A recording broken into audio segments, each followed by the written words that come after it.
नमस्कार, मैं राजनीतिक परिवार में पैदा हुआ। जब मैं छोटा सा था 1980 में प्रियंका और मैं घर में लेई बनाते थे, रात को निकलकर पोस्टर चिपकाते थे। चुनाव समझता हूं, 20 साल से मैं स्वयं चुनाव लड़ रहा हूं।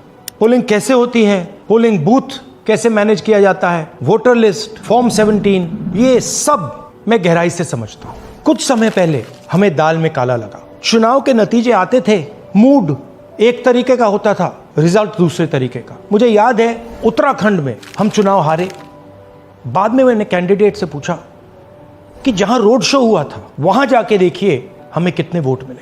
हजारों लोग आए थे, पोलिंग बूथ में किसी ने वोट नहीं किया। यह असंभव था, यह हो ही नहीं सकता।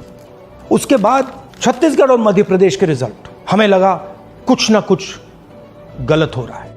2018 में मध्य प्रदेश में चुनाव होता है, हम जीतते हैं। हमारी सरकार चोरी हुई थी। 2023 में चुनाव होता है, मैंने अपने आंखों से भारत जोड़ो यात्रा में देखा, भयंकर एंटी इनकम्बेंसी, और हमें 65 सीट मिलते हैं। इम्पॉसिबल, हो ही नहीं सकता। और फिर महाराष्ट्र में पहली बार हमें सबूत मिला। विधानसभा और लोकसभा के बीच में जादू से नए वोटर आते हैं, और जहां भी इन नए वोटर्स ने वोट किया वहां वोट बीजेपी को गया। महाराष्ट्र चुनाव के बाद जब हमें डाउट हुआ, हमारे गठबंधन के सारे नेताओं ने प्रेस कॉन्फ्रेंस किए और हमने इलेक्शन कमीशन से कहा कि आप हमें वोटर लिस्ट दीजिए, वीडियो रिकॉर्डिंग दीजिए। इलेक्शन कमीशन ने मना किया। ना उन्होंने हमें वोटर लिस्ट दी और ना उन्होंने वीडियो रिकॉर्डिंग दी। डाउट हुआ, क्यों नहीं दे रहे, क्या कारण है? तो हमारे दिमाग में सवाल उठा, क्या इलेक्शन कमीशन बीजेपी की मदद कर रहा है? क्या इलेक्शन कमीशन ही इलेक्शन को चोरी करवा रहा है? इसके बाद हमने एक टीम सेटअप की और हमने उन्हें कहा कि आप जाइए, एक कंस्टिट्यूएंसी में जाके ढूंढिए, सच्चाई ढूंढिए, किस प्रकार से चीटिंग की जा रही है, किस प्रकार से यह काम किया जा रहा है और कौन कौन इस काम को कर रहे हैं। सबसे महत्वपूर्ण बात यह है कि इलेक्शन कमीशन डिजिटल डेटा नहीं देता है, फिजिकल डेटा देता है। मतलब लाखों कागज में वोटर लिस्ट दे देगा, मगर डिजिटल वोटर लिस्ट किसी को कभी नहीं देता। क्यों नहीं देता? कारण क्या है? कारण है कि अगर डिजिटल डेटा मिल जाए तो इलेक्शन कमीशन की सच्चाई पूरे देश को पता लग जाए। हमने टीम को बताया, मैंडेट दी कि आप जाके चेक कीजिए, आप 5-7 सीटों पे पता लगाइए कि चीटिंग हुई, और अगर हुई तो कैसे हुई। टीम ने हमें एक दिन बताया कि 5-7 सीटों पे काम किया ही नहीं जा सकता। क्यों? मैंने उनसे पूछा क्यों नहीं किया जा सकता। उन्होंने मुझे ये कागज दिखाए। ये जो कागज हैं, ये एक लोकसभा के कागज नहीं है, ये एक विधानसभा के कागज है, और इन कागजों को हमने मैन्युअली सॉर्ट करना पड़ा। और पूरा का पूरा काम जो हुआ है, इसमें 6 महीने लगे हैं, और एक असेंबली सीट में हम ये काम कर पाए हैं। क्यों? क्योंकि डिजिटल डेटा नहीं दिया जाता। अगर इलेक्शन कमीशन ने हमें डिजिटल डेटा दिया होता तो हम ये कार्रवाई पूरे देश में, हर लोकसभा में, हर विधानसभा में 15 मिनट में करके दिखा देते। हमारे पास अनलिमिटेड रिसोर्सेज नहीं है, इसलिए हमने ये रिसर्च सिर्फ एक लोकसभा में, एक विधानसभा सीट में की। मगर मुझ में अब पूरा भरोसा है कि ऐसी 100 से ज्यादा सीटें हैं हिंदुस्तान में। जो यहां हुआ है उन सीटों में भी हुआ है। और याद रखिए, अगर बीजेपी को 10-15 सीटें कम आती तो आज नरेंद्र मोदी प्रधानमंत्री नहीं होते, इंडिया गठबंधन की सरकार होती। जांच ने 5 तरीके की चोरी पकड़ी है। डुप्लीकेट वोटर, जिसका मतलब एक वोटर के नाम वोटर लिस्ट में अनेक जगह आ रहे हैं।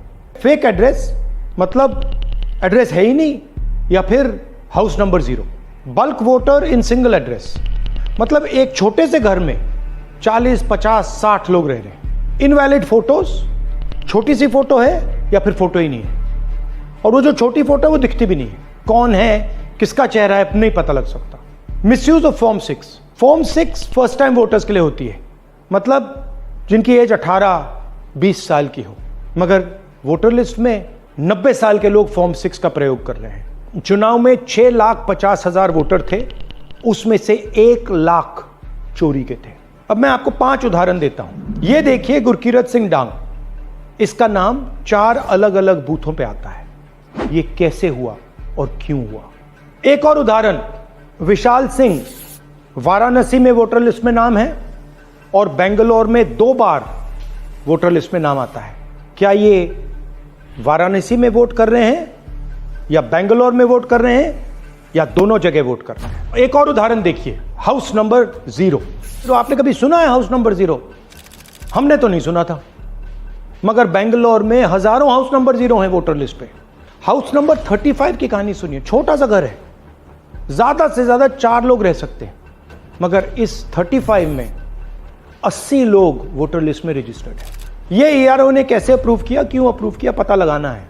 अच्छा, अब ये देखिए वोटर लिस्ट, इनकी फोटो देखिए, या फोटो है ही नहीं या फिर छोटी छोटी फोटो है तो दिख नहीं सकती। इन वोटर आईडीज पे वोट दिया गया है। अब मैं आपको बताता हूं शकुन रानी की कहानी। फर्स्ट टाइम वोटर बनी है, 70 साल की आयु है। एक बार फॉर्म 6 का प्रयोग किया और उसके कुछ ही महीने बाद दूसरी बार फॉर्म 6 का प्रयोग होता है। 2 बार इनका नाम वोटर लिस्ट में आता है और फर्स्ट टाइम वोटर की लिस्ट में आता है। ये फर्स्ट टाइम वोटर हो ही नहीं सकती। तो क्या शकुन रानी जी ने वोट किया या किसी और ने शकुन रानी जी के लिए वोट किया? ये ही छुपाने के लिए CCTV का डेटा हमें नहीं दिया जा रहा है। और ये शकुन रानी जी अकेली नहीं है, ऐसे हजारों लोग हैं जिन्होंने फॉर्म 6 का प्रयोग करके 2-3 बार वोटर लिस्ट में नाम डाला है।